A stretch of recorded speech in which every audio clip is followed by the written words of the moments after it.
पहले सबसे बड़ा क्वेश्चन सबके दिमाग में कि गोल्ड का भाव कितना बढ़ेगा। देखिए, मुझे यहाँ से लाख के नीचे गोल्ड जाते हुए नहीं दिख रहे। लॉन्ग टर्म में ये 2-2.5 लाख भी जाएगा तो आप चौंकिए मत। लोग कहते हैं कि यार अगर आपके पास स्पेयर पैसे है तो आप ज्वेलरी मत लो, कॉइन ले लो या बार ले लो, कुछ ऐसा डिपेंडिंग जितना आपका बजट है। तो क्या वो बेटर साबित होता है? एज एन इन्वेस्टमेंट पर्पस ही आपसे पूछ रही हूँ। अगर आपको डबल के यूज के लिए खरीदना है, इन्वेस्टमेंट भी खरीदना के लिए भी खरीदना है और साथ में आपको यूज भी करना है, तो वहां पे मैं आपको बोलूंगा कि ये लो मेकिंग चार्ज, लो वेस्टेज वाला जो ज्वेलरी है, आप उस ज्वेलरी को खरीदो। देखिए, गोल्ड ज्वेलरी खरीदते वक्त आपको 4 चीज का ध्यान रखना चाहिए। मेकिंग चार्ज की गेम ना बड़ी आजकल बड़ी जबरदस्त चल रही है। किसी की 4%, किसी की 5%, किसी के 2.5%, कहीं जीरो मेकिंग चार्ज। देखिए, पहले तो चीज है कि जीरो मेकिंग में कोई ज्वेलरी बनता नहीं है। मैं भी अपनी चेक कराऊं सर आपसे? एक्चुअली ये तो जब मैंने बनाई थी तो मुझे लगता है तब वो नहीं था, हॉलमार्क का कोड नहीं होते थे। देखिए, यहाँ पे मेरे को तो हॉलमार्किंग की कोई निशानी नहीं दिख रही। तो सर एक मिडिल क्लास हाउस होल्ड में, लेट्स से जहाँ लाख रुपए इनकम है, तो उस केस में आपको क्या लगता है कि उनको अपनी गोल्ड बाइंग की प्लानिंग कैसे करनी चाहिए?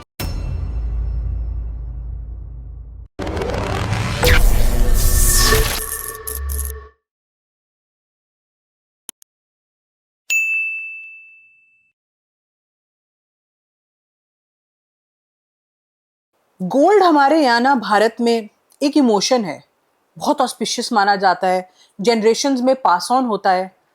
पर आजकल जैसे ही गोल्ड का भाव कोई देखता है तो दिल में थोड़ी सी धड़कनें तेज होती हैं, क्योंकि गोल्ड अब मिडिल क्लास के लिए अफोर्ड करना थोड़ा मुश्किल होता जा रहा है। तो आज के जो हमारे गेस्ट है, क्योंकि दिवाली आ रही है, धनतेरस पे हमको सबको होता है कि कुछ ना कुछ घर में हम हल्का सा कुछ गोल्ड खरीद के लाएं, तो आज हम उनसे पूछते हैं जो ये बहुत इंपॉर्टेंट चीज हमें बताने वाले हैं। गोल्ड के एक्सपर्ट हैं, गोल्ड में ही काम करते हैं, तो ये बताएंगे कि गोल्ड खरीदते वक्त आपको क्या चीजों का ध्यान रखना है, गोल्ड में हेरा फेरी से आप कैसे बच सकते हैं, गोल्ड में आगे चल के क्या अपॉर्चुनिटीज आ रही हैं, कैसे लोग उसको खरीद सकते हैं और कैसे उसको एज एन इन्वेस्टमेंट भी देख सकते हैं, सिर्फ एज अ ज्वेलरी का पीस ना देखें। तो आइए बात करते हैं आज हमारे गेस्ट और एक्सपर्ट से, एसएस आलम सर, जो ऑरम ज्वेल्स के एमडी हैं। थैंक यू आलम सर, आप आए हमारे शो पर। तो बड़ा इंटरेस्टिंग टॉपिक है, क्योंकि गोल्ड सुनते ही थोड़ी आंखों में भी चमक आ जाती है, स्पेशली अब औरतों के तो आ ही जाती है। तो पहले सबसे बड़ा क्वेश्चन सबके दिमाग में कि गोल्ड का भाव कितना बढ़ेगा, और बढ़ेगा, कम होगा, ये कहाँ जाने वाला है? थैंक यू समृति जी, आप मुझे आपके पॉडकास्ट में बुलाने के लिए। हम जानते हैं कि ज्वेलरी इंडिया का एक सॉफ्ट कॉर्नर है, खासकर लेडीज़ के लिए, और मैं कोशिश करूंगा कि आज आपके जो व्यूअर्स है और इंडिया के जो ज्वेलरी बायर है, उनको सटीक जानकारी दूं। तो पहले तो आपको बताना चाहूँगा कि जो आपकी जो क्वेश्चन है कि गोल्ड का रेट कहाँ जाएगा, इसमें मैं थोड़ा सा पीछे जाके मैं आपको इसका आंसर देना चाहूँगा कि आपको पहले समझना पड़ेगा कि गोल्ड का रेट के साथ किन चीज़ों का कनेक्शन है। ठीक है। गोल्ड, आज हम जो ज्वेलरी देखते हैं इंडिया में, अगर टोटल गोल्ड का जो ट्रेडिंग होता है, बाइंग सेलिंग होता है, उसके अंदर ज्वेलरी का जो परसेंटेज ऑफ ट्रांजेक्शन है वो 20% के से 25% के आसपास है। अच्छा। मतलब लगभग पूरे दुनिया में जो गोल्ड का ट्रेड होता है उसका 80% ज्वेलरी फॉर्मेट में होता नहीं है। गोल्ड एक यूनिफॉर्म करेंसी है। दुनिया का अगर एक लौता करेंसी किसी को बोला जाएगा तो है गोल्ड। तो गोल्ड को बाइंग जो करते हैं, मैक्सिमम कंट्री बाइंग करते हैं, बड़े बड़े जो कंट्री के जो बैंक है वो बाइंग करती है, हेज फंड हाउस बाइंग करते हैं, इकोनॉमी को स्ट्रॉन्ग करने के लिए गोल्ड बाइंग किया जाता है। उसमें एक छोटा सा क्वांटम जो है वो ज्वेलरी फॉर्मेट में बिकते हैं, जो हम पब्लिक ज्वेलरी फॉर्मेट में खरीदते हैं। क्या करें, पसंद ही वही आता है ना पार्ट, जो पब्लिक का छोटा पार्ट है, लोग वही जानना चाहते हैं। तो मैं तो इतना बोलूंगा कि गोल्ड आपको कोई भी रेट में मिले, आप खरीद लो। Gold Okay. कभी भी लॉन्ग टर्म में आपको धोखा नहीं देगा, और आज तक हिस्ट्री बोल रहे धोखा नहीं दिया है। यहां से मैं देख रहा हूं कि एक इकोनॉमिक इशू है, जिसके वजह से लास्ट 7 to 9 मंथ गोल्ड का रेट जो है काफी बढ़ा है, तेजी से बढ़ा है। अगर इसी तरह का चलता रहे तो गोल्ड आगे भी बढ़ सकता है। अगर थोड़ा सिचुएशन कंट्रोल में रहा तो थोड़ा गोल्ड घट सकता है, बट उसमें आपको जो पब्लिक जो है, जो ज्वेलरी बाइंग करते हैं, छोटे क्वांटम में इन्वेस्ट करते हैं, उनके लिए घबराने का कोई जरूरत नहीं है। तो आपको लगता है कोई 10% 15% करेक्शन आने की उम्मीद है, या ये लाख से ऊपर ही रहने वाला है अब? देखिए, मुझे यहां से लाख के नीचे गोल्ड जाते हुए नहीं दिख रहे। नहीं दिख रहा। आज लगभग मैं जब आपके ये पॉडकास्ट रिकॉर्डिंग कर रहा हूँ, आज के दिन में गोल्ड का रेट जो है 1,20,00,000 से 25,00,000 के बीच में पर किलो है। मुझे लग रहा है कि यहाँ से और 10% आगे भी जा सकता है, यहाँ से 10-15% नीचे भी आ सकता है। बहुत ज़्यादा मुझे उम्मीद नहीं है इमीडिएट, बट लॉन्ग टर्म में ये 2-2.5 लाख भी जाएगा तो आप चौंकिए मत। मतलब आप कहना चाहते हो कि ऐसा भी टाइम आएगा कि 10 ग्राम का गोल्ड 2-2.5 के बीच में मिलेगा? हाँ जी। अच्छा, तो मतलब अगर लेना है तो ले लो, कोई फर्क नहीं पड़ता। आप ले लो। अच्छा, कहते हैं ना जैसे धनतेरस पे कम से कम, मतलब मैंने देख रही थी कि 20-30 टन गोल्ड है जो होता है उसका सेलिंग होती है बेसिकली टिपिकली, पर 2024 में ये फिगर नीचे आया था 2023 से। 2025 में उनको लग रहा है शायद ये और नीचे आए। आपको क्या लगता है ये क्यों ऐसे हो रहा है? जस्ट बिकॉज के प्राइसेस बढ़ रहे हैं, या लोगों की अफोर्डेबिलिटी ही नहीं हो पा रही है इसलिए ये फिगर भी कम होता जा रहा है? देखिए, अगर आप क्वांटम ऑफ गोल्ड देखेंगे, हाँ, क्वांटम ऑफ गोल्ड कम हुआ है, बट जो अगर करेंसी देखा जाए, करेंसी में कोई ज़्यादा कमी नहीं आया। जब लोगों का बजट होता है, किसी को 1 लाख का गोल्ड खरीदना है, ठीक है। अभी 1 लाख में कल आ रहा था 15 ग्राम गोल्ड, आज 1 लाख में आ रहा है 8 ग्राम गोल्ड। तो क्वांटम ऑफ द वेट कम हो गया, लेकिन करेंसी के हिसाब से देखा जाए तो कम नहीं हुआ है। समझ गए। तो तभी जब हम टनों की बात करते हैं तो क्वांटम कम हो गया, हाँ, बट लोग पैसा उतना ही खर्च हाँ, कर रहे पैसा उतना ही खर्च, लोगों का एक बजट रहता है। जैसे किसी को कल 10 ग्राम चेन लेना था, आज वो 10 ग्राम चेन की जगह 5 ग्राम चेन ले रहे हैं, बट पैसा लगभग उसी के आसपास है। अच्छा, पर आप एक बात बताओ, गोल्ड तो एक कमोडिटी है, तो इंडिया और इंटरनेशनल प्राइसेस में फर्क क्यों आता है इतना? यस, देखिए, गोल्ड जो है इंटरनेशनल रेट होता है, 2 जगह से कंट्रोल होता है, एक यूएस में और एक लंदन में। अच्छा। इंटरनेशनल रेट के साथ इंडिया का जो फर्क है वो है, इंडिया में जब गोल्ड आता है तो इंडिया गवर्नमेंट का एक एक्साइज ड्यूटी लगाया गया है 6%, और 3% जीएसटी लगाया गया है। 9% तो टैक्स ही होगा। 9% जो है आपका लोकल टैक्स है। इसकी वजह से आपका गोल्ड जो है आप दूसरे कंट्री में खरीदोगे और इंडिया में खरीदोगे, ये डिफरेंस है। तो किस कंट्री में वैसे आपको क्या लगता है कि गोल्ड का प्राइसिंग भी और क्वालिटी भी सबसे बेस्ट होती है वैसे? देखिए, डिपेंड करते हैं कि आप किस टाइप की गोल्ड या ज्वेलरी खरीदते हो। अगर आप प्योर गोल्ड खरीदते हो तो आप दुबई में खरीदो, आपको अच्छा रेट मिलेगा।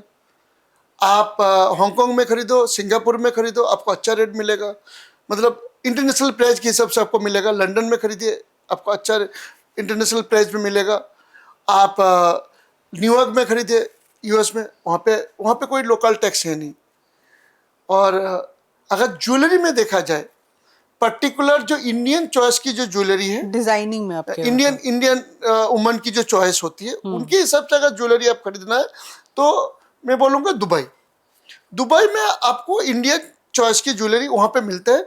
बाकी जो दूसरे जगह में आप ज्वेलरी जाएंगे तो वो थोड़ा डिफरेंट चॉइस की ज्वेलरी वहाँ पे बिकते हैं, जो कि इन्वेस्टेबल एंगल का ज्वेलरी नहीं है, अंडरस्टूड। वो एक्सेसरी एंड फैशनेबल ज्वेलरी है, लग्जरी है।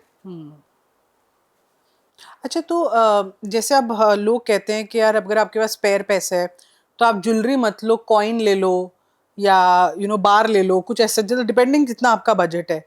तो क्या वो बेटर साबित होता है लॉन्ग टर्म, मतलब मैं एज एन इन्वेस्टमेंट पर्पस ही आपसे पूछ रही हूँ, बिकॉज बहुत टाइम लोग कहते हैं यार अच्छा तेरे पास ₹1,00,000 तो ये मत ले, तू एक 10 ग्राम का कॉइन ले ले। तो क्या वो एक बेटर ऑप्शन होती है? देखिए, डिपेंड करता है कि आपको अगर खाली इन्वेस्टमेंट एंगल से आपको गोल्ड खरीदना है तो मैं बोलूँगा 24 कैरेट कॉइन या बुलियन खरीद लो। ठीक है। ठीक है। अगर आपको डबल के यूज के लिए खरीदना है, इन्वेस्टमेंट भी खरीद के लिए भी खरीदना है और साथ में आपको यूज भी करना है, तो वहां पे मैं आपको बोलूंगा कि लो मेकिंग चार्ज, लो वेस्टेज वाला जो ज्वेलरी है मार्केट में मिलता है, आप उस ज्वेलरी को खरीदो। तो उसमें क्या होगा, आप इन्वेस्टमेंट का इन्वेस्टमेंट भी हो गया, यूज का यूज भी हो गया। तो ऐसे क्या गोल्ड आइटम्स होते हैं जिनमें लो मेकिंग होगी और एज एन इन्वेस्टमेंट पर्पस ये बेटर आइटम्स हैं? देखिए, जैसे मशीन मेड में कुछ ज्वेलरी है या हैंडमेड में जो कुछ ज्वेलरी है, जैसे चेन हो गया, बैंगल्स हो गया, जैसे बहुत सारे आप ज्वेलर्स के पास जाएंगे तो वहाँ पे आपको लो वेस्टेज वाला, लो मेकिंग चार्ज वाला बहुत सारे ज्वेलरी आपको मिल जाएगा। आप जब खरीदते हो ना, अगर आप इन्वेस्टमेंट एंगल से और पहनने के एंगल से देखते हो ना, तो आप वहां पे जाके आप देख लो कि कौन सा चीज आपको पसंद आ रहा है। उसमें आप लेते वक्त ही आप ख्याल रखो कि मेरे को इसको कल बेचना है तो मेरा क्या नुकसान जाएगा, उस हिसाब से एंगल से आप खरीदो। तो आप ज्वेलर से कैसे पूछो कि इसमें क्या वेस्ट, मतलब क्या कोई तरीका है ये जानने का कि कैसे कितना वेस्टेज है या किस हिसाब की मेकिंग इसमें लग सकती है फॉर अ कॉमन बायर? क्योंकि उसमें तो हम सिर्फ ये जो वो बोलता है हम तो मान लेते हैं। नहीं नहीं, देखिए, गोल्ड ज्वेलरी खरीदते वक्त आपको 4 चीज का ध्यान रखना चाहिए। ठीक है। पहला चीज है गोल्ड रेट। आपका ज्वेलर्स आपसे क्या गोल्ड ले रहा है, वो आपको ऑथेंटिसिटी, वो सही रेट ले रहा है कि ज्यादा रेट ले रहा है, आप उसको कैलकुलेशन करके देखना है आपको। ठीक है। आज के दिन में आप आराम से इंटरनेशनल रेट, आपने गूगल में जाओ इंटरनेशनल रेट क्या है, उसके साथ आपका यूएस का करेंसी, डॉलर का क्या रेट चल रहा है, आईएनआर यूएस का डॉलर में क्या रेट चल रहा है, उसके साथ आप जोड़ लो कि इंडिया का एक्सरसाइज और आपका जीएसटी, उनको इंक्लूड करके आपका गोल्ड का एक्चुअल प्राइस क्या होना चाहिए। ठीक है। एक हो गया गोल्ड का रेट। दूसरा हो गया कि आपका ज्वेलर्स आपसे क्या वेस्टेज ले रहे। हर ज्वेलरी को बनाने का अलग अलग वेस्टेज होता है, पुराना जमाना से ये चल रहा है। ज्वेलरी बनाने के लिए कुछ गोल्ड में लॉस होता है, उसको हम वेस्टेज के हिसाब से देखते हैं। तो वेस्टेज क्या ले रहा है, कोई 2 वेस्टेज भी ले सकता है, कोई 5 वेस्टेज का भी ज्वेलरी है। तीसरा है मेकिंग चार्ज, कि वो कितना मेकिंग चार्ज आपको उस ज्वेलरी के लिए ले रहा है। और चौथा चीज है उसका प्योरिटी, क्या प्योरिटी का आप ज्वेलरी ले रहे हैं। आप एक ही ज्वेलरी अगर 22 कैरेट का लेना चाहोगे और सेम ज्वेलरी, सेम डिजाइन, सब कुछ सेम रहेगा, 18 कैरेट का लोगे, प्राइस में डिफरेंस हो जाएगा। तो आपको 4 चीज का ध्यान रखना है, गोल्ड का price, wastage, making charge and purity. Purity check करने के लिए आपको एकदम सिंपल सा तरीका है कि आपका ज्वेलरी हॉलमार्किंग है या नहीं है, वो आपको देखना है। आपको ज्वेलर्स को बोलना है कि भाई मेरे को मैग्नीफाई ग्लास दो, क्योंकि ये गवर्नमेंट ने, ब्यूरो ऑफ इंडियन स्टैंडर्ड ने बोल दिया है कि हर ज्वेलर्स को एक मैग्नीफाई ग्लास रखना पड़ेगा। आज के दिन में हॉलमार्किंग में हर ज्वेलरी का यूनिक आइडेंटिटी कोड है, HOID है। तो आप HOID, वहां पे 6 अक्षर का HOID है, 6 अक्षर का HOID को आप क्या करना है कि आपको BIS का ऐप है, उसमें BIS केयर ऐप में जाके चेक करना है कि वो ज्वेलरी का ऑथेंटिसिटी चेक करना है आपको, कि जो उसमें, जैसे हर गाड़ी का एक चेसिस नंबर होता है, ऐसे हर ज्वेलरी का आज के दिन में जैसे बारकोड हो गया ज्वेलरी का इन अ वे। तो आपको चेक करना है। चेक करने के बाद वो ज्वेलरी रियल हॉलमार्किंग है, फेक हॉलमार्किंग है, आप वहीं पे आप वेरिफिकेशन कर सकते हैं। अगर उसमें भी आप चूक जाते हो तो बहुत सारे रिटेलर के पास आज के दिन में टेस्टिंग मशीन रहता है गोल्ड टेस्टिंग का, जो कि 30 सेकंड से 60 सेकंड के अंदर गोल्ड टेस्टिंग करके आपको बता देगा कि उसमें कितना % गोल्ड है। जस्ट लाइक जैसे ब्लड शुगर चेक करते हैं हम, इस टाइप का। ये जो टंच रिपोर्ट आती है, ये आप उस यही वही टेस्टिंग रिपोर्ट है? मशीन, वहां पे मशीन में अगर उसमें भी आपको तसल्ली नहीं है तो फिर क्या करो, आप गूगल में सर्च करो कि BIS recognise assaying and hallmarking centre nearest. अच्छा। तो BIS का जो भी एसिंग एंड हॉलमार्किंग सेंटर है, आप जहां से खरीद रहे हो उसके नियरेस्ट आप लोकेशन मिल जाएगा, नाम मिल जाएगा, आप वहां पे जाओ। जाके आपका पर्टिकुलर ज्वेलरी को आप BIS का रिकॉग्नाइज सेंटर में आप रीचेक करने के दे सकते हो कि मेरे को ये ज्वेलरी चेक करके बताओ कि ये ज्वेलरी 22 कैरेट है या 18 कैरेट है, क्या कैरेट है।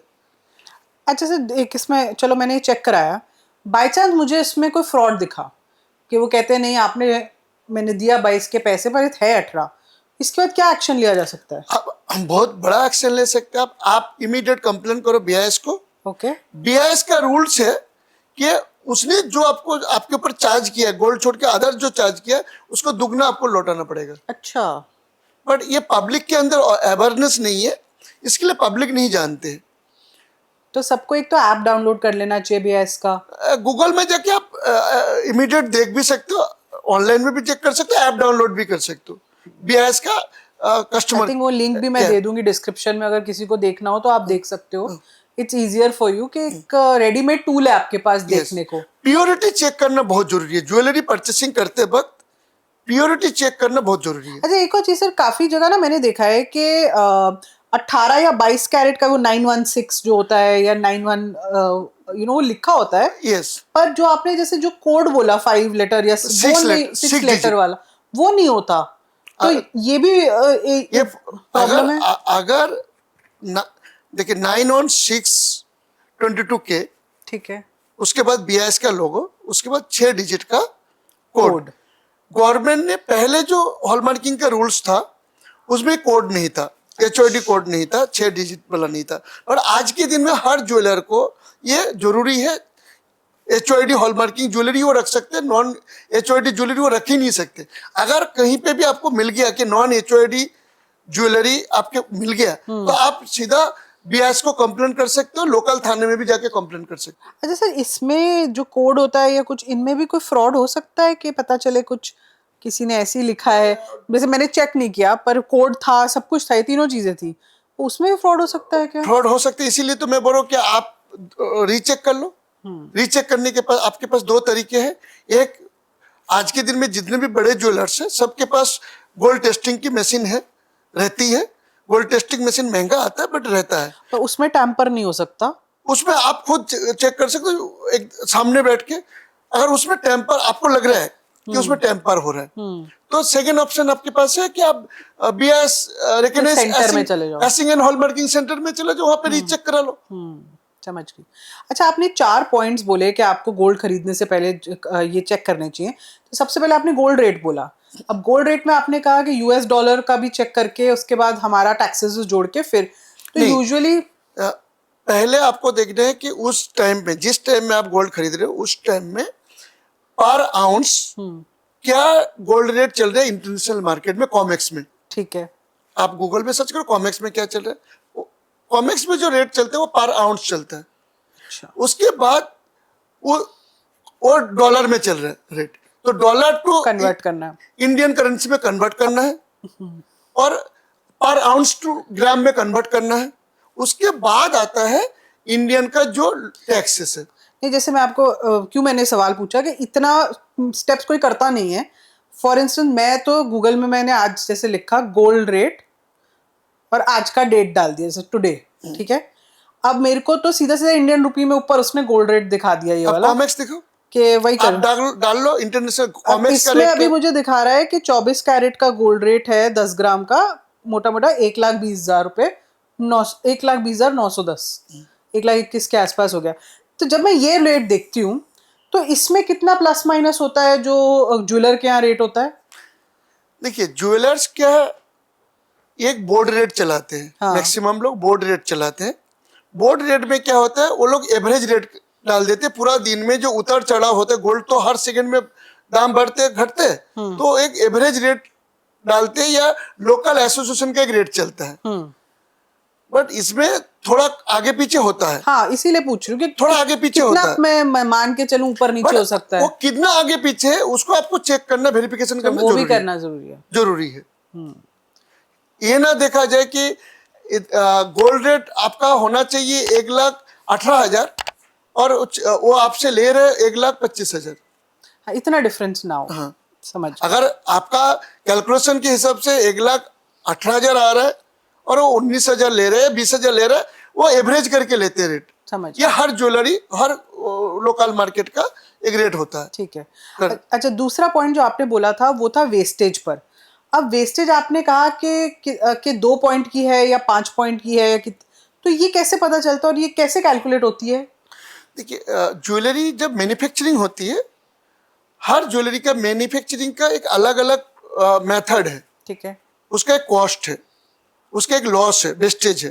तो उस हिसाब से एक वेस्टेज का भी ज्वेलरी मेकिंग होता है और 10 वेस्टेज का भी ज्वेलरी मेकिंग होता है। तो ज्वेलरी टू ज्वेलरी डिपेंड करते हैं कि उसका क्या वेस्टेज होगा। जब एक कहते हो एक क्या है? 1%। 1% है। अच्छा, 1%। तो ये परसेंटेज है। बट वो मैन्युफैक्चरिंग कॉस्ट है, वो आप रिटेल में नहीं बोल रहे। मैं मैन्युफैक्चरिंग कॉस्ट बोल रहा हूँ 1% टू 10%। समझ गई। तो जब ज्वेलर्स उस 1% का मैन्युफैक्चरिंग से वो ट्रेडिंग में जाता है, ट्रेडर के पास जाता है, ट्रेडर के पास जब रिटेल के पास है, डेफिनेटली वो अपना अपना मार्जिन जोड़ेगा। मार्जिन जोड़ेगा। तो यहाँ पे आपको देखना है कि मेरे को लो वेस्टेज वाला, लो मेकिंग चार्ज वाला, मेरे को प्लेन ज्वेलरी कौन सा मिल रहा है, वहां पे उनके पास ऑप्शन है। और ये 4 चीज छोड़ के 5वां चीज मैं आपको बोलूंगा, आपको जो भी ज्वेलरी खरीदना है, आप क्या करो, अपने लोकल मार्केट में ना 4 दुकान घूम के, जैसे आप औरत हो तो आपको मालूम है, हम तो वैसे ही घूमते हैं 4 दुकानें। हम सब्जी खरीदने जाते हैं। हाँ। तो सब्जी खरीदने में भी 4 दुकान देख लेते हैं। तो यहाँ पे भी आप 4 दुकान देख लो, उसमें देख लो कि सेम टाइप ऑफ ज्वेलरी, क्या मेकिंग चार्ज कौन लगा रहा है, कितना वेस्टेज कौन लगा रहा है, समझ। उसमें आपको फर्क मालूम पड़ जाएगा। अच्छा, जब आप मेकिंग चार्ज के, तो ये मेकिंग चार्ज की गेम ना बड़ी आजकल बड़ी जबरदस्त चल रही है कि कोई एड्स ही आजकल जो चलती है वो मेकिंग चार्ज पे ही चल रही हैं। किसी की 4%, किसी की 5%, किसी के 2.5%, कहीं 0 मेकिंग चार्ज। तो ये जब ये मतलब ये अलग अलग इसमें सिस्टम क्या है, पहले तो आप ये बताओ, और ये कितनी सच्चाई है इस चीज में? देखिए पहले तो चीज है कि जीरो मेकिंग में कोई ज्वेलरी बनता नहीं है, हाँ बिल्कुल। और जीरो मेकिंग में कोई ज्वेलरी बेच भी नहीं सकते। ठीक है। तो वो वही बात हो गया कि एक के साथ 4 फ्री। बट एक में आपका 4 का पैसा ले लिया, जोड़ लिया, बट आपको दिख रहा है एक के साथ 4 फ्री। तो यहाँ पे क्या है कि वो मेकिंग चार्ज जो बोलते हैं जीरो मेकिंग चार्ज, या तो वो प्योरिटी में कुछ कर रहे हैं, या तो वो क्या कर रहे हैं कि रेट में कुछ कर रहे हैं। अच्छा, जीरो मेकिंग है, जीरो, या तो वेस्टेज ले रहे हैं, मेकिंग नहीं ले रहे, वेस्टेज ले रहे वेस्टेज हैं। ज्यादा ले रहा है। तो वो अपना कमाई लेगा, क्योंकि मैन्युफैक्चरिंग वो मैक्सिमम ज्वेलर्स जो ज्वेलरी बेचते हैं वो खुद नहीं बनाते। तो वो जहां से लाया है फ्री में तो आया नहीं उनको। मैन्युफैक्चरिंग का तो कॉस्ट है, ट्रेडिंग का तो, ट्रेडर का तो प्रॉफिट है, और फिर उन्होंने अपना इन्वेंट्री लगाया है, उनका ऑपरेशन कॉस्ट है, तो वो कहां से फ्री में देगा? This is a common sense. हाँ, आपने दूसरे जो क्वेश्चन बोले कि कुछ लोग कम वेस्टेज में या कम मेकिंग चार्ज में माल बेच रहे हैं, यहाँ पे क्या है कि बहुत सारे लोग लो मेकिंग वाला ज्वेलरी चार्ज वाला या लो वेस्टेज वाला ज्वेलरी को बेच रहे, और मार्जिन प्रॉफिट को कम करके बेच रहे। वो सोच रहे कि मैं ज्यादा बेच के कम कमाऊं, कम बेच के ज्यादा ना कमाऊं। वो हर रिटेलर की अपनी अपनी चॉइस होती है कि वो कितना बेच के कितना कमाना चाहते हैं। कोई 1 करोड़ का ज्वेलरी बेच के वो 10 लाख कमाना चाहता है, और कोई 1 करोड़ का ज्वेलरी बेच के वो 2 लाख कमाना चाहता है। डिपेंड करता है कि उसकी बिजनेस पॉलिसी क्या है, उसकी सोच क्या है। अच्छा, आपने ये तो बताया कि कम वेस्टेज के जो आइटम होते हैं जैसे चेन हो गई, बैंगल हो गए, सबसे ज्यादा वेस्टेज के आइटम्स कौन से होते हैं? सबसे ज्यादा वेस्टेज के जो ज्वेलरी होते हैं, जैसे हेरिटेज ज्वेलरी हो गया, अच्छा। कुंदन वाला ज्वेलरी हो गया, वो काफी लेंदी प्रोसेस होता है, काफी टाइम टेकिंग जॉब होता है, उसमें कारीगरी होता है, हैंडमेड हैंडक्राफ्ट से बनता है, तो वो काफी लेंदी, तो उसमें मेकिंग भी ज्यादा होती। मेकिंग चार्ज ज्यादा होता है। मीनाकारी बहुत सारे ज्वेलरी है इंडिया में, ट्रेडिशनल हैंडमेड ज्वेलरी बहुत सारा है, टेम्पल ज्वेलरी बहुत सारा है, जो कि काफी मेकिंग में काफी कॉस्ट इफेक्टेड ज्वेलरी बनता है। समझ गई। अच्छा, एक और ज्वेलरी सर बोलते हैं लोग, जैसे इटालियन डिजाइन है या इटालियन ज्वेलरी है, उसमें मेकिंग चार्ज ट्रिपल होता है कम से कम। कि अगर मेरी गोल्ड का ब्रेसलेट, उसका मेकिंग अगर मैं मानूं 7% किसी ने लिया है, उस इटालियन ज्वेलरी का मेकिंग 20% होता है। तो ऐसा क्यों होता है, ये डिफरेंस क्यों है? पहले तो आपको बता दूं कि इंडिया में डोमेस्टिक मार्केट में जो ज्वेलरी बिकता है वो सारे इंडिया में ही बनता है। तो उसमें इटालियन कुछ नहीं है, इटालियन डिजाइन है। इटालियन का मतलब है कि Italian pattern of jewellery but India made. Okay. क्योंकि इंडिया गवर्नमेंट ने ज्वेलरी के ऊपर हाई एक्साइज ड्यूटी लगा के रखा है, ताकि इंडिया ज्वेलरी को इंपोर्ट ना करे, यहाँ पे रोजगार यहीं कम बनाए। ना हो। तो यह ज्वेलरी यहीं पे बनता है। और वो क्योंकि हाई प्रोडक्ट बनाने के लिए उनका कॉस्टिंग ज़्यादा जाता है, इसके लिए कॉस्टिंग हो सकता है हाई होगा, या हो सकता है कि जो बेच रहे उसका मार्जिन उन्होंने हाई रखा होगा। तो मतलब क्या ये एक ऑल्सो तरीका है ज्यादा मेकिंग चार्ज लेने का, कि भाई इटालियन डिजाइन है और थोड़ा डिजाइनिंग थोड़ी मॉडर्न है, इसलिए इसमें नहीं, वो। अगर अगर किसी ने 10% का मेकिंग चार्ज वाला ज्वेलरी रखेगा, उनका कॉस्ट ही बाइंग कॉस्ट ही 10% है, तो डेफिनेटली वो, और उसके ऊपर उनका इन्वेंटरी का कॉस्ट, उनका ऑपरेशन कॉस्ट, उनका प्रॉफिट मार्जिन जोड़ के ही तो बेचेगा। अच्छा, एक बात बताओ सर, एक मिडिल क्लास हाउस होल्ड में, लेट्स से जहाँ लाख रुपए इनकम है या 1.5 लाख रुपए महीने की इनकम है, और उसमें उसको अपनी बचत भी करनी है, सेविंग भी करना है, और गोल्ड ऐसा नहीं कि कोई हर महीने लेता है, तो उस केस में आपको क्या लगता है कि उनको अपनी गोल्ड बाइंग की प्लानिंग कैसे करनी चाहिए थोड़ी सी, ताकि थोड़ा उनका कॉर्पस गोल्ड का बनता रहे, थोड़ा थोड़ा थोड़ा? देखिए, मैं यहाँ पे बोलूँगा, यहाँ पे आपको साउथ इंडिया से सीख लेना पड़ेगा। अच्छा। इंडिया की टोटल जो ज्वेलरी कंजम्पशन है, या टोटल जो ज्वेलरी सेल होती है, उसके अंदर 50% सेल्स होता है साउथ इंडिया के 5 स्टेट, पहले 4 स्टेट था, अभी 5 स्टेट है। 5 स्टेट में जिसमें अगर पर कैपिटा देखा जाए तो केरला नंबर 1, सेकेंड नंबर पे तमिलनाडु है। ठीक है। उनका मेंटेलिटी क्या है कि वो गोल्ड को बिलीव करते हैं, और वो गोल्ड का एक पोर्टफोलियो बना के चलते हैं, और गोल्ड में हमेशा उनके जो भी इनकम जनरेट करते हैं उसका एक परसेंटेज ऑफ इन्वेस्टमेंट वो गोल्ड में हमेशा करते रहते हैं। अच्छा। तो इसके लिए आज अगर सबसे ज्यादा हाउस होल्ड गोल्ड है तो वो साउथ इंडिया में। और वहां के और एक चीज है कि वो लोग क्या करते हैं कि एक साथ जो लो इनकम करने वाले, वो लोग क्या करते हैं कि वहां पे ज्वेलर्स बहुत सारे स्कीम चलाते हैं कि आप 11 महीना पैसा भरो किस्तों में, जैसे हम बैंक में हर महीने में पैसा कमेटी रखते टाइप हैं, स्कीम हो गई थोड़ी। और 1 महीने का मैं फ्री दूंगा, और आप 1 महीने का फ्री लेके आप गोल्ड लेके जाओ, तो पैसा घर पे रहेगा तो खर्चा हो जाएगा। वो हर महीना क्या करते हैं कि जाके ज्वेलर्स के कमेटी डाल लेते हैं। पास जमा करके आ जाते हैं। तो ऐसे कर करके, मैं मेरा खुद का एग्जांपल दूंगा। मेरा घर पे एक नौकरानी था, हाँ। जो मुश्किल से महीने में 10 से 15 हजार इनकम करता था, मुश्किल से। आप बोलो उनके घर में कितना ज्वेलरी होना चाहिए गोल्ड? पता नहीं sir. He is holding 500 gram to 1 kilo gold. अच्छा, वाह। उन्होंने ऐसे पैसे जोड़ जोड़ के उन्होंने इतना गोल्ड खरीद लिया। और आज देख लीजिए 1 किलो गोल्ड है तो आज 1 करोड़ 20 लाख का, एक करोड़, एक हाँ। 10,000 कमाने वाली। तो मैं बोलता हूँ, हाँ, इंडिया की हर गृहिणी को गोल्ड में एक अपना पोर्टफोलियो बना के रखना चाहिए।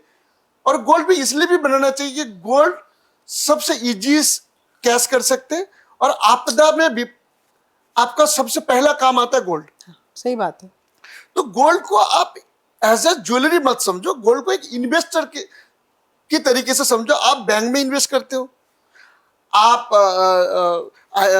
शेयर खरीदते हो, आप प्रॉपर्टी खरीदते हो। मैं बोलता हूं आपको एक पोर्टफोलियो, हर इंडियन को एक गोल्ड का एक पोर्टफोलियो बना के चलना चाहिए। पर एक बात बताओ ना सर, पहले तो क्या था कि इंसान थोड़ा थोड़ा करके खरीद सकता था, पर अब अगर मुझे 10,000 रुपए डालने हैं हर महीने, लेट से, मैं 10,000 में क्या लूंगी? हर महीने में क्यों आप खरीदना है? आप हर महीने में जमा करो। अच्छा, साल में एक बार एक खरीद बार लो ना, करो, ठीक ले है। लो ना। वहां पर वही चलता है कि हर महीने में वो जमा करता है।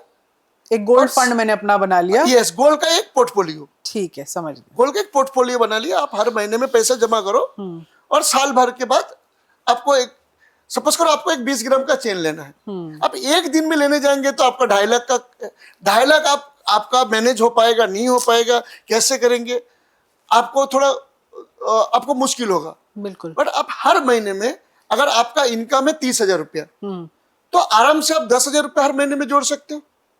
आप 2 साल में आप लोग जोड़ लो, 2 साल में आपका 2.5 लाख हो गया, जोड़ लिया। वो वही बात होगी ना सर, जैसे लोग कहते हैं कि SIP आप 20 साल में शुरू कर दो या 18-19 साल में शुरू कर दो, वैसे ही आप एक अपनी गोल्ड के लिए भी ये थोड़ा थोड़ा करके आप स्टार्ट कर सकते हो जब आप कमाना शुरू करो, और उससे आप एक पोर्टफोलियो बना लो। आप देखो ना, दुनिया में गोल्ड से बेस्ट रिटर्न कहाँ पे मिला है आपको? आज कौन सबसे बेस्ट अगर रिटर्न दिया लॉन्ग टर्म में, आप देखिए। मैं जब इस ज्वेलरी इंडस्ट्री में आया था, उस टाइम पर किलो 3 लाख रुपए चल रहा था गोल्ड। पर किलो? पर किलो अच्छा। 3 लाख रुपीस। और आज वही गोल्ड 1 आज चल करोड़। रहा है 1 करोड़ 20 से 25 लाख के बीच में। हाँ।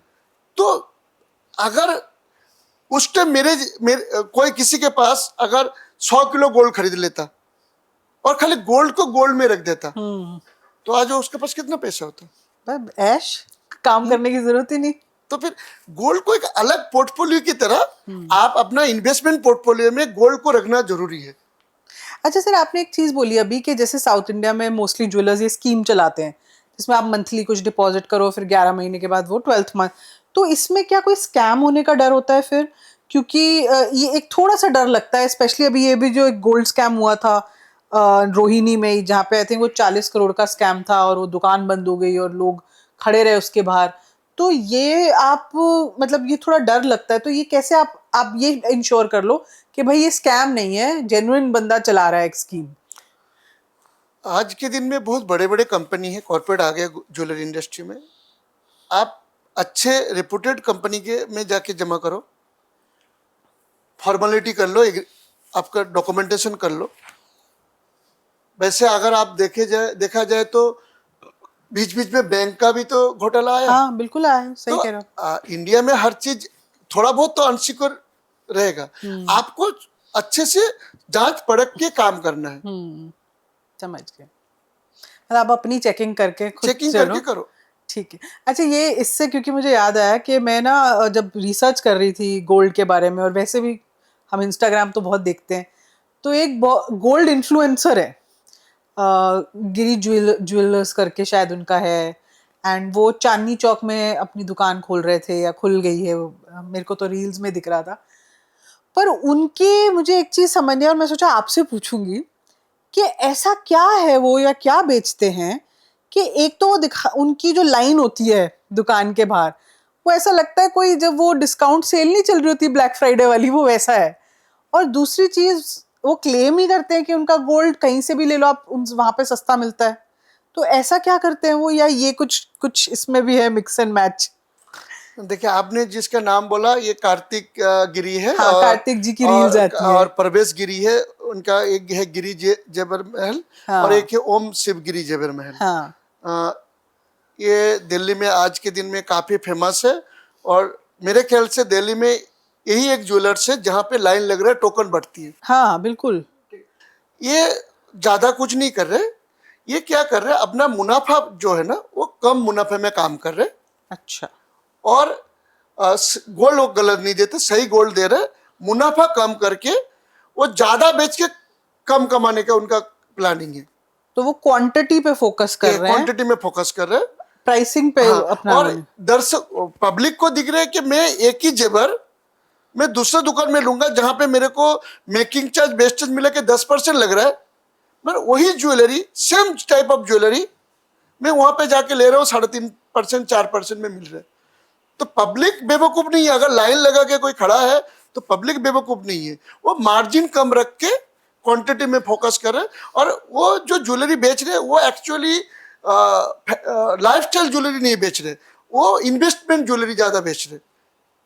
अच्छा। मतलब जो इन्वेस्टमेंट एंगल से ज्वेलरी खरीदना चाहते हैं उनके लिए वो बेस्ट दुकान है। नहीं, जैसे अगर किसी को सेट लेना है या जो अपने शादी के टाइम जैसे हम लोग करते हैं, तो आप कह रहे हो वो उस ट्रेडिशनल उस टाइप ऑफ ज्वेलरी में ही काम ज्यादा हाँ, करते हैं। तो यस। उसमें इधर कोई हिडन सीक्रेट नहीं है। नहीं, कोई सिगरेट नहीं, वो तो खुद मैंने ज्यादा नहीं देखा, बट मेरा दोस्त है, मेरे क्लाइंट भी है, तो मैं जहां तक जानता हूं कि वो तो बोलते हैं कि भाई आप मेरे दुकान में ही आप चेक कर लो प्योरिटी, या कहीं भी चेक कर लो प्योरिटी में मैं कोई गड़बड़ कर रहा हूँ। उनका मेकिंग चार्ज जो सस्ते में खरीदते हैं सस्ते में बेचते हैं। पर आलम सर, वो अगर ये कर सकते हैं तो बाकी ज्वेलर्स क्यों नहीं सस्ते में करते? उनकी भी तो क्वांटिटी बढ़ेगी फिर। सबकी अपनी अपनी पॉलिसी, कोई कम बेच के ज्यादा मुनाफा कमाना चाहते, कोई ज्यादा बेच के कम मुनाफा कमाना चाहते, सबकी अपनी अपनी पॉलिसी है। अच्छा, एक चीज और मैंने आपसे पूछनी थी। मैं जैसे जब ज्वेलरी खरीदने जाती हूँ तो और ये सॉरी मैं इंटरप्ट करूंगा, हाँ, ये कोई पहला कार्तिक जी पहला नहीं है कि ज्यादा बेच के कम कमाने वाले हैं या लो वेस्टेज में। साउथ इंडिया में भी आपको एक ज्वेलर्स मिल जाएंगे जिसका नाम है ललिता ज्वेलर्स। अच्छा। उन्होंने भी ये स्कीम चलाया, काफी पहले से चलाया, और साउथ इंडिया में काफी बड़े ज्वेलर्स है ये। मतलब इसे आज के दिन में इंडिया के टॉप 10 में उनका नाम लिया जाता है एज पर वॉल्यूम में, अच्छा। ललिता ज्वेलर्स। तो उन्होंने भी ज्यादा बेच के कम कमाने का कोशिश किया, लो मार्जिन में काम किया, और जिसकी वजह से उन्होंने कस्टमर के ट्रस्ट उन्होंने जीता। अच्छा सर, मुझे एक बात बताओ। जैसे अब आपने कहा कि अपना अपना हर एक का चॉइस होता है, तो मैं पहले सोचती थी कि ना ज्वेलरी में भी ब्रांडेड प्लेयर के पास अगर मैं जाऊं, जैसे आपके गोल्ड में अगर कोई हो गया, तनिष्क हो, कल्याण हो गए, कुछ भी आप ले लो, तो मेरे को थोड़ा ट्रस्ट ज्यादा होता था, तो मैं वहां जाती थी। पर धीरे धीरे क्या हुआ कि मैं देखने लगी कि प्राइस डिफरेंस बहुत ज्यादा हो रहा है मेरे लोकल ज्वेलर में और उसमें। तो ये इज इट बिकॉज कि वो ब्रांड है तो उसका एक प्रीमियम ले रहे हैं और इसलिए हमेशा उनकी ज्वेलरी ज्यादा एक्सपेंसिव होती है? स्पेशली डायमंड में तो होती ही होती है, गोल्ड में भी बहुत फर्क आता है।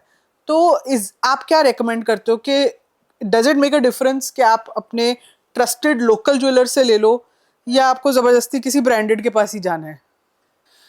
देखिए, यहाँ पे मैं बोलूंगा कि इंडिया में जितने भी रिटेलर हैं, कोई रिटेलर ना के बराबर मैन्युफैक्चरिंग करते हैं। ठीक है।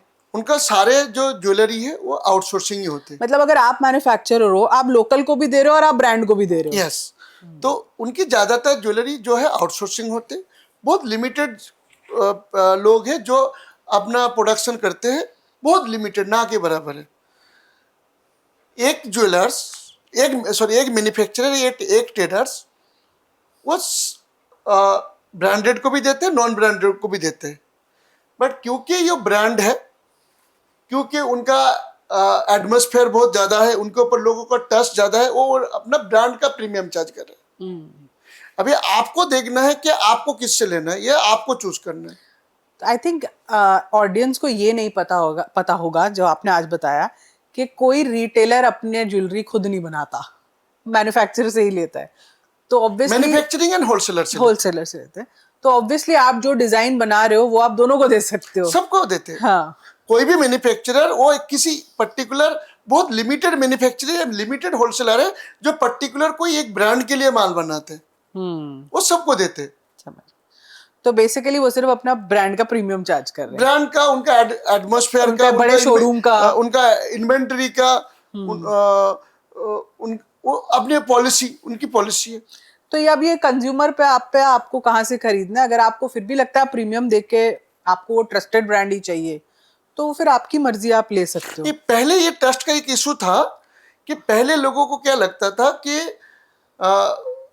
सही प्योरिटी ज्वेलर्स बड़े ब्रांड देते हैं, बट ये भी अभी थोड़ा चेंज हो चुका है, क्योंकि आज के दिन में जितने भी ज्वेलरी बिकता है, अगर वो हॉलमार्किंग है तो प्योरिटी का कोई कोई प्रॉब्लम नहीं है। question ही पहले नहीं ये था, जब हॉलमार्किंग मैंडेटरी नहीं था समझ गई। तब ये इशू था। आज के दिन में प्योरिटी इज नॉट इशू।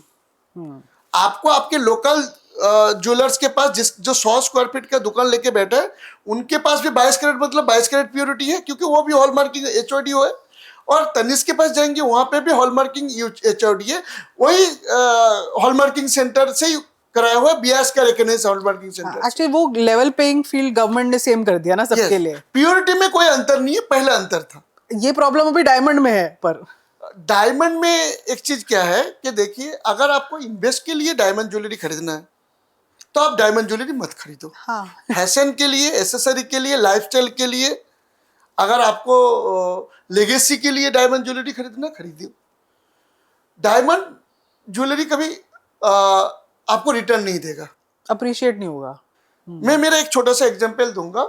मैं 2007-8 के बीच में मैंने मेरे वाइफ के लिए एक डायमंड ज्वेलरी का नेकलेस बनाया था। उस टाइम मेरा करीबन 10 से 15 लाख के बीच में किलो सोना था। मैंने 10 से 15 लाख का डायमंड खरीदा, एक नेकलेस बनाया, मैंने बेबी को दिया। आज मैं उस नेकलेस को बेचने जाऊं, मेरा डायमंड का जो रेट है तो 50% उठा नहीं है, लगभग उतना ही है, जो उतना ही है। लगभग उतना ही है। और उस टाइम मैं खाली वो डायमंड की जगह में गोल्ड का मैंने 1 किलो मेरा बीबी को दे देता, तो आज मेरा बीबी के पास 1 करोड़ 20 से 25 लाख का गोल्ड होता। तो गोल्ड में जो एपिसिट का बेनिफिट है, डायमंड ज्वेलरी में नहीं है। हाँ, वो लाइफस्टाइल के लिए है, आपका स्टेटस सिंबल के लिए आप अगर आप खरीदना चाहते खरीदिए। आज के दिन में भी आपके पास 2 ऑप्शन हो गया, डायमंड में भी 2 ऑप्शन आ गया है। एक हो गया नेचुरल डायमंड, एक हो गया lab grow diamond. Lab grow diamond and natural diamond में आज के दिन में 80 to 90% का रेट का डिफरेंस है। अगर आपको डायमंड ज्वेलरी भी खरीदना है तो आप नेचुरल डायमंड की जगह लैब ग्रो डायमंड खरीदो। वो अभी आई थिंक मेंटालिटी नहीं बैठ रही ना लोगों की, उनको पता नहीं चल रहा, अभी ट्रस्ट नहीं आ रहा उनको लैब ग्रोन पे कि क्या लैब ग्रोन और नेचुरल सेम कॉन्सेप्ट है कि नहीं है। उनको लगता है अभी भी लैब ग्रोन जो है वो नकली है। हम क्या यूएस से ज्यादा पढ़े लिखे? यूएस में 80% कन्वर्ट हो गया नेचुरल डायमंड से लैब ग्रो डायमंड में, क्योंकि लैब ग्रो डायमंड में बहुत ज्यादा मुनाफा नहीं है। क्योंकि लैब ग्रो डायमंड में बहुत सारा चीज है, तो इसलिए इंडिया में अवेयरनेस नहीं है लैब ग्रो डायमंड की, या लैब ग्रो डायमंड को ज्यादा प्रमोट नहीं किया। और यहाँ पे लोगों ने भी इतना अवेयरनेस अंदर घुस के नहीं देखा। मेरे को तो लगता है कि मैं खुद लैब ग्रो डायमंड पहना हूं, मैं जो अंगूठी पहना हूं, यही रिंग डायमंड में, अगर मैं इसको मैं नेचुरल डायमंड पहनता हूं तो ये मेरे को लगता 2 से 2.5 लाख का ये डायमंड है, बट ये मैंने 20 से 30 हजार का डायमंड। मैं भी अपनी चेक कराऊं सर आपसे? एक्चुअली ये तो जब मैंने बनाई थी तो मुझे लगता है तब वो नहीं था, हॉलमार्क का कोड नहीं होते थे, तो ये कैसे पता चलेगा? अच्छा, ये भी मैंने आपसे पूछना था, एक तो आपको कुछ दिख रहा है इसमें, मुझे तो पता नहीं, दिख भी नहीं रहा है, या मैं आपसे कोई ये रिंग दिखाऊं? शायद इसमें तो आपको दिख जाएगा, निकल भी नहीं रही अब तो, क्योंकि ये तो मेरे ना शादी के टाइम की है, तो तब वो नहीं होता था, कोड नहीं होते थे। ये भी आप चेक करना ऐसी। तो यहाँ पे मेरे को तो हॉलमार्किंग की कोई निशानी नहीं दिख रही है, बट आज के दिन में विदाउट हॉलमार्किंग कोई ज्वेलर्स नहीं बेच सकता। तो ये भी मैं आपसे पूछना चाहती थी, जैसे अब ये भी आप चेक करो,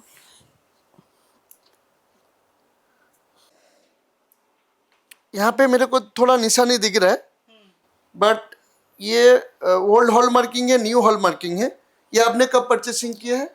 ये तो ज्यादा मतलब है, 2-3 साल तो हो गए। तो हॉलमार्किंग अगर माइनॉरिटी होने के बाद, HOD लागू होने के बाद अगर आपने किया है तो आपको HOD के साथ टाइम हो गया ये लागू? HOD आपका हो गया 3 साल। तो हो सकता है उसी के आसपास, हो सकता है थोड़ा पहले हो गया हो। तो ये इसको और क्लियर दिखा जा सकता है मैग्नीफाइड ग्लास से। अच्छा, एक बात आप मुझे बताओ, जैसे अब मैंने आपको ये बैंगल वाली ज्वेलरी दिखाई, अब इनमें क्या है, ये कुछ ज्वेलरी जो होती है आपको अपने पेरेंट्स से मिलती है, पास ऑन होती है, तो काफी पुश्तैनी ज्वेलरी होती है, अब उसमें हॉलमार्किंग नहीं होती। अब कल को मैंने वो पहनी, अब मुझे उसको एक्सचेंज करना है या बेचने जाना है, तो फिर मैं कैसे करूं कि मुझे कैसे पता चले जो मेरे को ज्वेलर बता रहा है ये सही में 18 है या 22 है?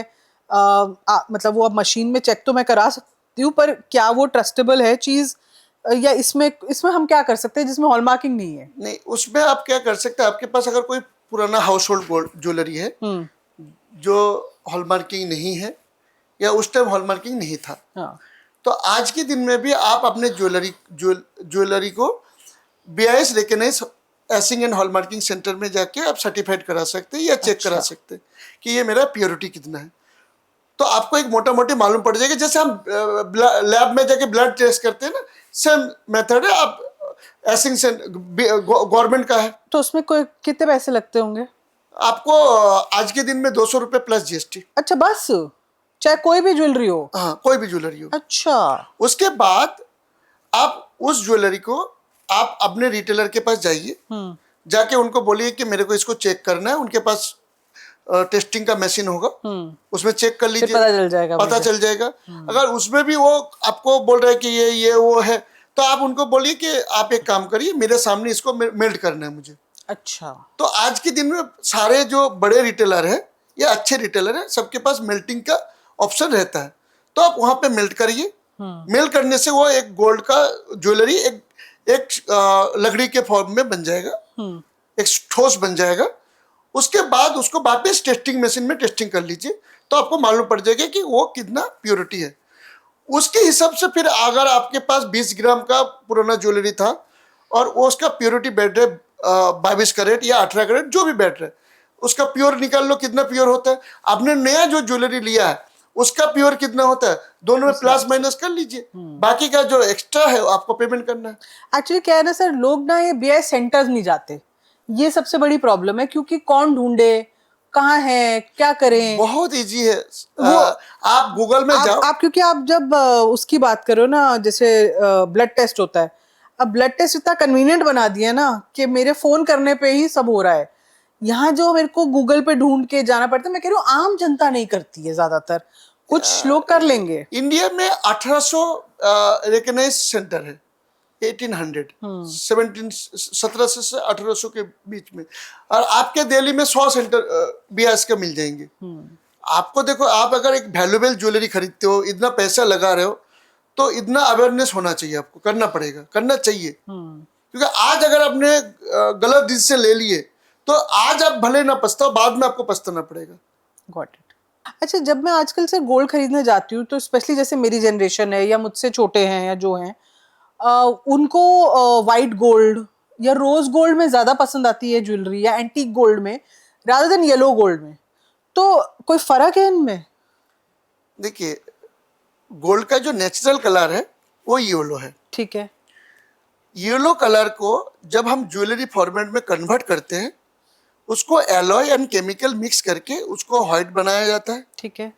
उसको रोज बनाया जाता है, उसको पिंक बनाया जाता है, उसको एंटीक जो होता है, antique is the colour, polish है वो शायद। पॉलिश है। हाँ। उसको जो ब्लैकिश बनाया जाता है वो पॉलिश से बनाया जाता है। बाकी एलॉय से उसके जो अंदर मिक्सिंग होता है, वो मिक्सिंग से उसको व्हाइट या रोज या पिंक बनाया जाता है।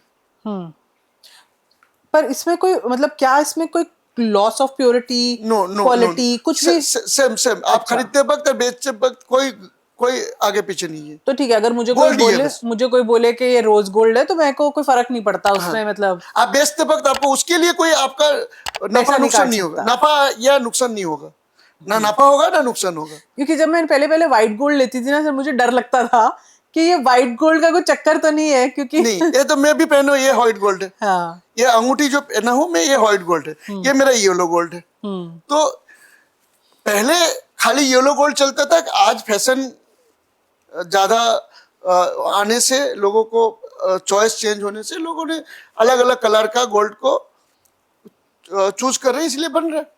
अच्छा, कब हमें बुलियन वालों से लेना चाहिए और कब हमें लोकल से लेना चाहिए? मतलब इसमें कोई है स्ट्रैटेजी या कुछ? देखिए, अगर आप इन्वेस्टमेंट एंगल से अगर आप गोल्ड खरीदते हो, और यूज के लिए नहीं, ओनली इन्वेस्टमेंट, यूज नहीं करना आपको, ओनली इन्वेस्टमेंट। तो जस्ट लाइक जैसे आप बैंक में पैसे रखते हैं, एक होते सेविंग अकाउंट, एक होते करंट अकाउंट, एक होते फिक्स्ड डिपॉजिट। फिक्स्ड डिपॉजिट का मतलब है आपने सीधा इन्वेस्ट कर दिया। ठीक है। तो अगर आपने इन्वेस्टमेंट एंगल से अगर आपने गोल्ड खरीदा तो आप बुलियन खरीदो। बुलियन मतलब वो बार, अच्छा कॉइन या बार। कॉइन, बिस्किट, बार। ठीक है। कॉइन मतलब जो छोटे क्वांटम में खरीदेंगे तो उसको कॉइन बोलते हैं, बड़ा क्वांटम में खरीदेंगे तो उसको बिस्किट बोलते हैं। 100 ग्राम से लेके 500 ग्राम तक का अलग अलग वजन का बिस्किट आता है, और बार भी आता है, 500 ग्राम 1 किलो का बार आता है। ठीक है। अगर आपको छोटा क्वांटिटी में खरीदना है तो आप अपने लोकल ज्वेलर से आप बिस्किट या कॉइन खरीद सकते हो। आप बैंक से भी खरीद सकते हो, कॉइन मिलता है, बहुत सारे बैंक के पास कॉइन या बिस्किट मिलता है। अगर आपको बड़ा बड़ा क्वांटिटी खरीदना है तो आप क्या करो, आप गूगल में जाओ और सर्च करो कि लोकल बुलियन डीलर। ओके। तो बहुत सारे लोकल बुलियन डीलर आज अवेलेबल है हर सिटी में, या लोकल बुलियन डीलर भी अभी डायरेक्ट रिटेल को सप्लाई कर रहे हैं। तो आप डायरेक्ट उनसे खरीद लो, तो आपका जो डिफरेंस ऑफ द मार्जिन है ना, वो काफी कम हो लगेगा। जाता है। मतलब उसमें आपको 1% 2% के बीच में आपको ज्यादा लगेगा, प्रीमियम चार्ज होगा। बट अगर वही चीज अगर आपने रिटेल के पास गया, सपोज करो आपको 1 किलो गोल्ड खरीदना है, तो 1 किलो गोल्ड अगर आपने एक बुलियन वाले से खरीदा तो आपको 1% लगेगा। ठीक है। 1% का एक्स्ट्रा चार्ज, प्रीमियम चार्ज होगा। बट अगर आपने रिटेल के पास गए तो हो सकते वो 2% ले ले, 3% ले ले। तो आपको बुलियन वाले से खरीद सकते हो आप, तो वो क्वांटिटी पे भी डिपेंड कर एज पर सकता है। क्वांटिटी। ठीक है। अच्छा, आजकल सर मैंने नई चीज देखी है कि स्पेशली अभी दिवाली से थोड़ा ही पहले शुरू हुआ कि 9 कैरेट गोल्ड आने लग गया है, और उसमें 9 कैरेट में डायमंड ज्वेलरी बन रही है। जो पहले हमें लगता था 14 इज द लास्ट, मतलब 14 से नीचे कुछ नहीं हो सकता, अब 9 हो रहा है। कहीं पे मैंने सोचा 5 कैरेट का भी कुछ करने वाले हैं वो। तो ये मतलब is this a good way of buying gold, या अफोर्डेबिलिटी नहीं आ रही तो अब कोई ऑप्शन ही नहीं बची है?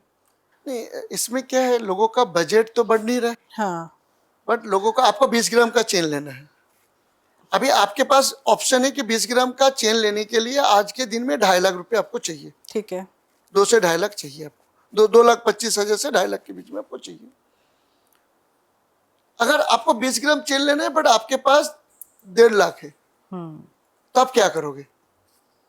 तो आपके पास एक ही है कि गोल्ड की प्योरिटी को थोड़ा कम प्योरिटी वाला ले लो।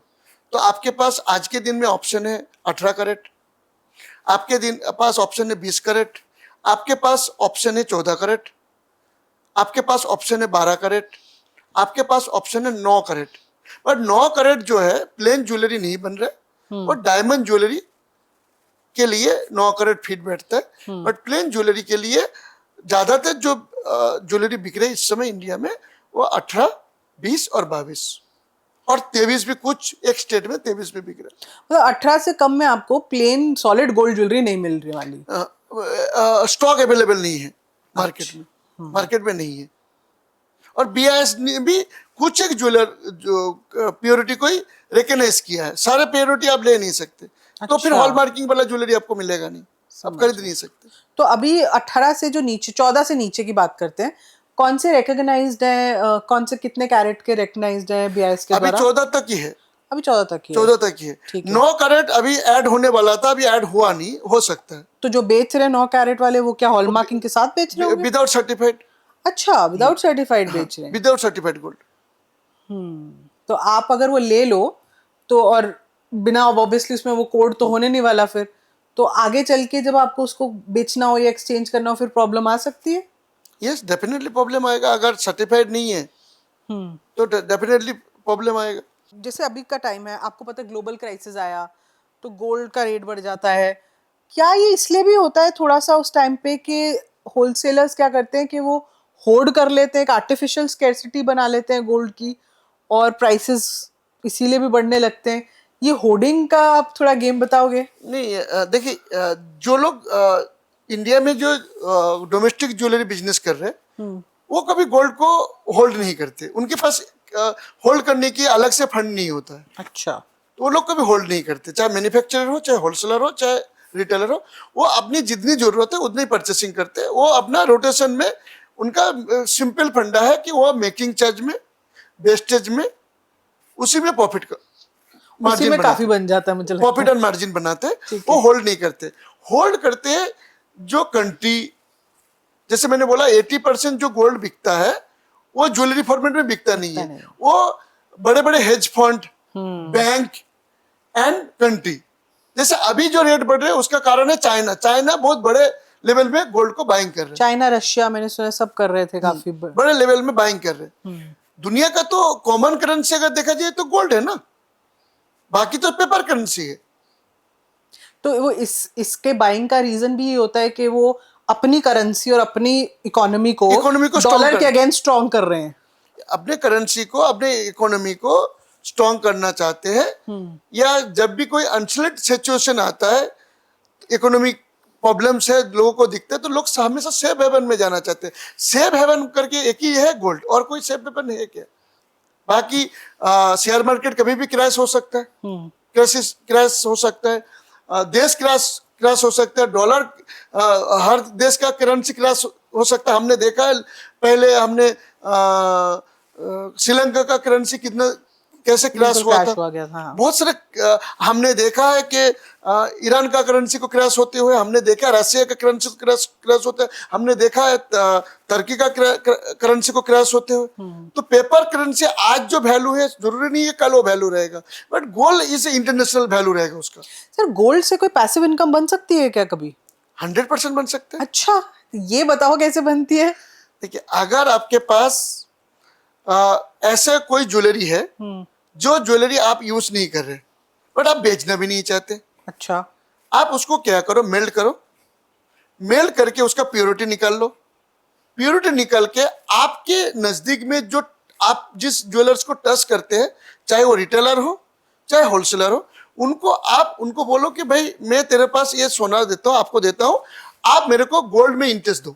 अच्छा, आप उसको गोल्ड इंटरेस्ट में चढ़ा दो। नाइस। जैसे आप पैसे को इंटरेस्ट में बैंक में रखते हो, ऐसे गोल्ड को इंटरेस्ट में उनको दे दो, और उनके साथ एक अच्छे से पेपर वर्क कर लो। ध्यान रहे कि वो उसकी कैपेसिटी अच्छा होना चाहिए, उसका रेपुटेशन अच्छा होना चाहिए, उनको आप दे सकते हो, तो आपका एक इनकम जनरेट हो जाएगा। और अगर आपके पास बुलियन है तो मैं डेफिनेटली आपको बोलूंगा, बुलियन को आप तिजोरी में, लॉकर में मत रखो, आप उनको दे दो, आपका डबल इनकम हो जाएगा। नॉर्मली गोल्ड इंडस्ट्री में आप 7 to 10% का आपको इंटरेस्ट मिल सकता है। अरे बहुत बढ़िया है। तो 7 to 10% अगर आपने इंटरेस्ट लिया, और गोल्ड का इंटरेस्ट गोल्ड में लो, अच्छा, पैसे में मत लो। और अगर आपने 1 किलो गोल्ड किसी को दिया, साल में अगर आपका 10% का इंटरेस्ट आ गया एवरेजली इंटरेस्ट में, तो आपका 100 ग्राम का इंटरेस्ट हो जाएगा। दूसरे साल वो 100 ग्राम को भी आप इंटरेस्ट में चढ़ा दो। और अगर मेरे पास क्वांटिटी कम है, चलो 1 किलो तो बहुत क्वांटिटी होती है, अगर मेरे पास मैं कहती हूँ 30-40 ग्राम है, तब भी मैं कर सकती हूँ? आराम से करो ना, आपका एक पोर्टफोलियो मैनेज करो ना, आपका वैल्यू भी बढ़ गया, आपका इनकम भी आ गया। जैसे देखिए, दुनिया में 2 ही चीज है जहां पे डबल इनकम होती है। एक है रियल एस्टेट में, आपने कोई रियल एस्टेट लिया, खरीदा, उसका पहला इनकम है कि रियल एस्टेट का वैल्यू बढ़ता है। दुनिया में जमीन लिमिटेड है, आदमी बढ़ रहा है, जमीन तो बढ़ नहीं रहा है। और दूसरा है कि अगर आपने सही लोकेशन में जगह लिया तो उसका रेंट का इनकम आपको मिलेगा, अगर आपने सही प्रॉपर्टी आपने परचेस किया। ठीक है। सेकंड गोल्ड में आता है कि आपने गोल्ड का रेट बढ़ेगा, और सेकंड आपने अगर सही जगह में उसको लगा दिए, उसमें भी आपको इनकम आएगा। तीसरा है सिल्वर में भी। सिल्वर में भी आपको अगर एक पोर्टफोलियो बनाना है, उसमें भी आप यही तरीका अपना सकते हो कि आपने सिल्वर का अपने बार खरीद लिया, और उसको आप किसी ज्वेलर्स के पास जाके, ज्वेलर्स मीन्स रिटेलर भी हो सकते हैं, होलसेलर भी हो सकते हैं, मैन्युफैक्चरर भी हो सकते हैं, उनको जाके दे दो, भाई मेरा पास इतना गोल्ड या सिल्वर पड़ा है, उसके साथ फॉर्मेलिटी कर लो, पेपर वर्क ढंग अच्छे से कर लेना, करके आप उनको दे दो, और मेरे को सिल्वर का सिल्वर में इंटरेस्ट चाहिए, गोल्ड का गोल्ड में इंटरेस्ट चाहिए।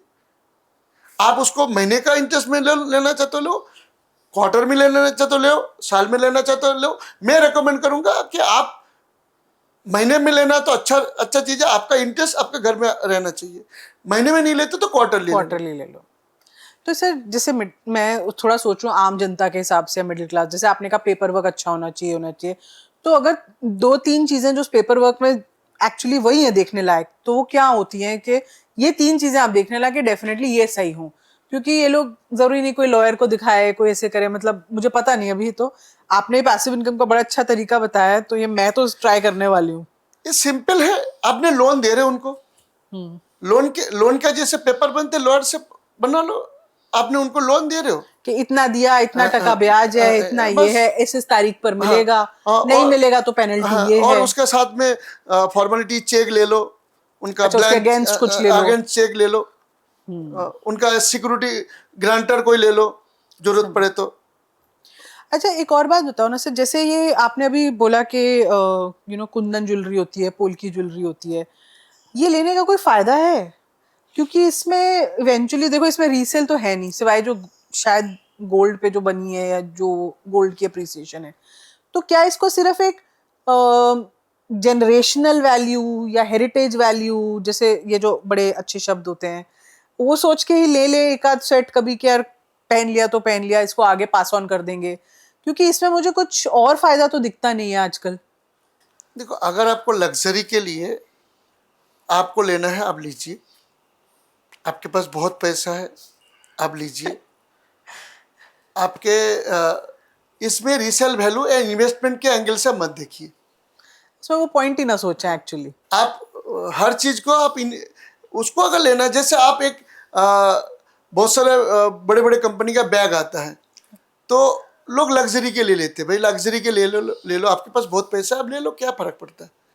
तो आप कहना चाहते हो अगर आपके पास पैसा है और ज्यादा है और आपको लगाना है और एक टेस्ट है, तो ही इसमें जाओ। अगर आप ज्वेलरी को बड़ी अपने हार्ड अर्न मनी से खरीद रहे हो, एज आर इन्वेस्टर के हिसाब से आप खरीदना चाहते हो, एज आर यूजर के लिए खरीदना चाहते हो, आपके आपदा में काम आने के लिए खरीदना चाहते हो, तो आप प्लेन गोल्ड ज्वेलरी लो, जिसमें कोई स्टोन ना हो, लो मेकिंग चार्ज हो, लो वेस्टेज वाला ज्वेलरी हो। अच्छा मुझे बताओ सर, अपने पोर्टफोलियो में अगर मैं परसेंटेज में पूछूं आपसे, तो कितना गोल्ड एक मिडिल क्लास को रखना चाहिए? मतलब अपने पोर्टफोलियो में कि यार इतना 10% मैं इसमें रखती हूँ, 15% में, तो गोल्ड का कितना परसेंटेज होना चाहिए? मेरा हिसाब से आपका जो आमदनी है, हाँ, आपका आमदनी है, आपका टोटल जो एसेट है, नेटवर्थ एसेट जिसको हम बोलते हैं, अगर आप 1 करोड़ का आदमी हो, मैं बोलता हूँ उसमें आपका मिनिमम 25% आपका पास गोल्ड होल्डिंग होना चाहिए। अच्छा। आपका जो इनकम है उसमें आपका 25% इनकम को आप गोल्ड में इन्वेस्ट करो, मिनिमम 10%, मैक्सिमम 25%। अगर उससे ज़्यादा करते हो तो अच्छा। तमिलनाडु साउथ इंडिया वाले तो 50% करते हैं।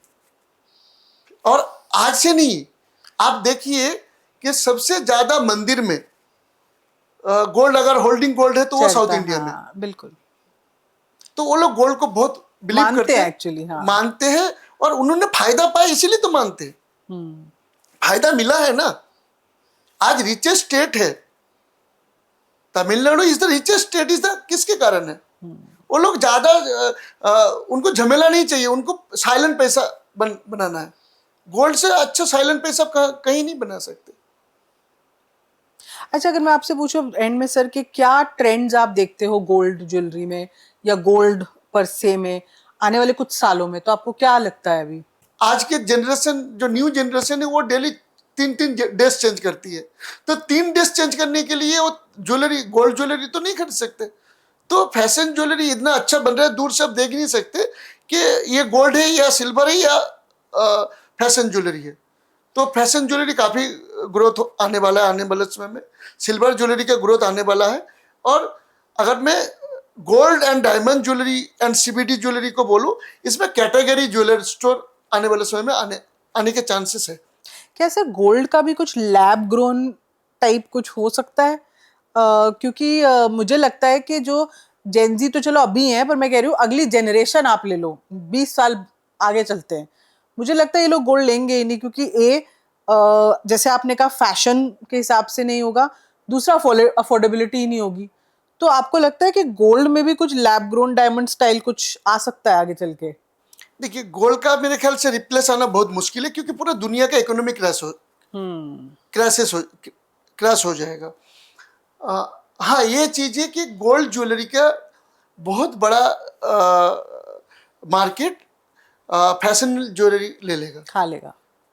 क्यों खा लेगा? क्योंकि वो अफोर्डेबल है और अ, कोई एक बार में पहचानना मुश्किल है कि ये फैशन ज्वेलरी है, गोल्ड ज्वेलरी है। मेरा खुद की बीवी में मैं देखता हूँ वो डेली कुछ ना कुछ फैशन ज्वेलरी मंगाती पहनती है है। और मैं कभी कभी मैं खुद देख के मैं पहचान नहीं पाता हूँ कि ये फैशन ज्वेलरी है, गोल्ड ज्वेलरी है। मैं उसको पूछता हूँ, नहीं तुमने कहाँ से लाया? वो बोलते ये गोल्ड ज्वेलरी नहीं है।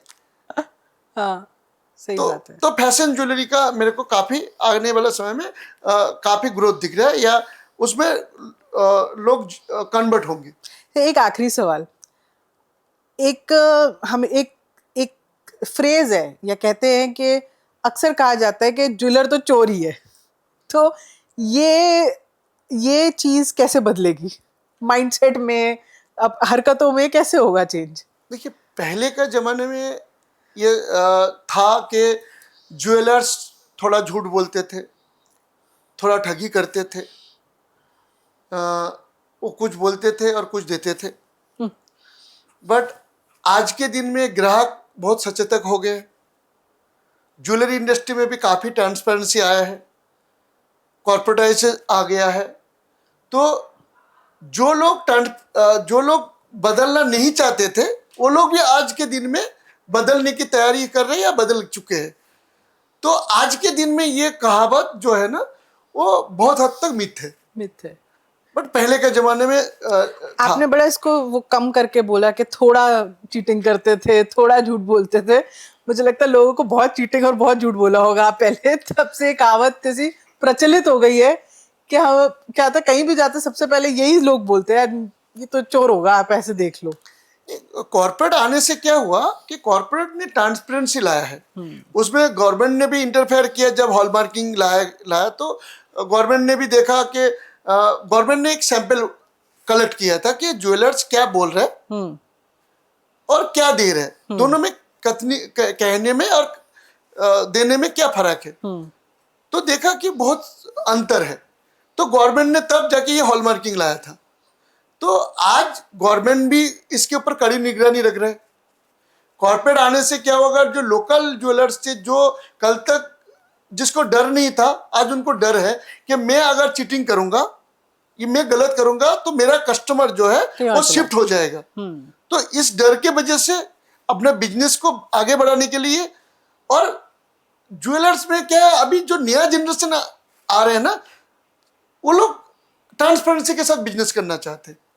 वो लोग चोरी करके गलत करके पैसा कमाना नहीं चाहते। वो लोग एकदम ट्रांसपेरेंसी के साथ बोल के कमाना चाहते। Got it. अच्छा, अब एक लास्ट छोटा सा राउंड करते हैं। मैं आपको कुछ चीज़ें पूछूंगी, आप बताना ये सच है या ये मिथ है या ये फॉल्स है। कुछ ऐसी चीज़ें जो गोल्ड ज्वेलरी के या ज्वेलरी के बारे में हम लोग अक्सर सुनते आए हैं या हमारा एक माइंडसेट है। पहली चीज़, गोल्ड का दाम हमेशा ऊपर जाएगा। हमेशा जाएगा। सच है, मतलब सच है। ठीक है। 24 कैरेट गोल्ड बेस्ट इन्वेस्टमेंट है। इन्वेस्टमेंट के लिए 24 कैरेट से बेटर कोई ऑप्शन नहीं है। इसमें अगर मैं स्टॉक भी देखूं, शेयर बाजार देख लिया, म्यूचुअल फंड, उसमें उसके बाद भी आप कहते हो दुनिया का सबसे बेस्ट इन्वेस्टमेंट 24 कैरेट गोल्ड। चलो, सच्ची है। डिजिटल गोल्ड सेफ है फिजिकल गोल्ड से? डिजिटल गोल्ड में आप पैसिव इनकम जनरेट नहीं कर सकते हो।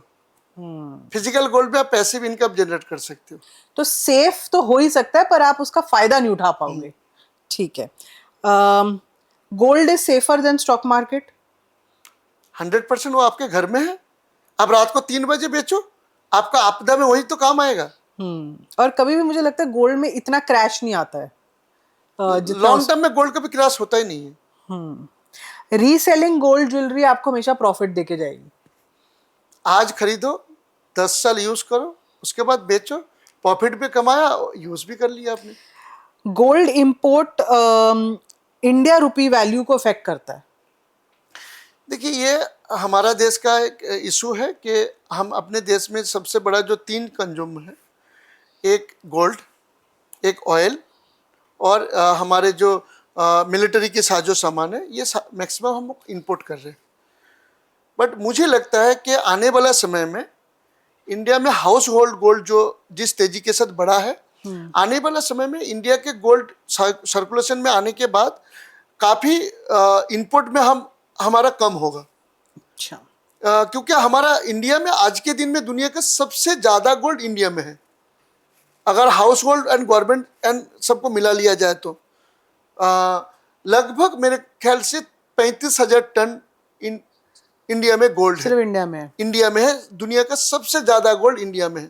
अगर इकोनॉमिकली देखा जाए तो इंडिया इज द दुनिया का सबसे स्ट्रॉन्गेस्ट कंट्री है गोल्ड के मामले में।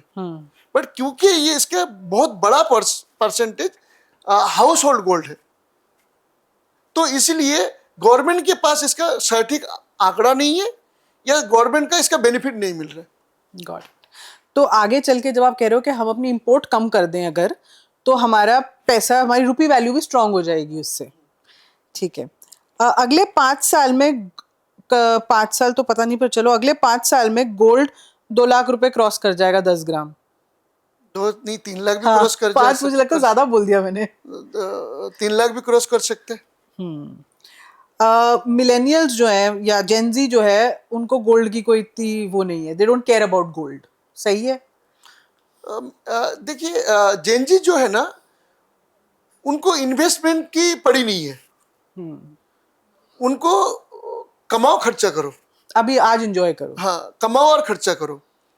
बट हम इंडिया जाना जाता है सेल्फ डिपेंडेंट के लिए।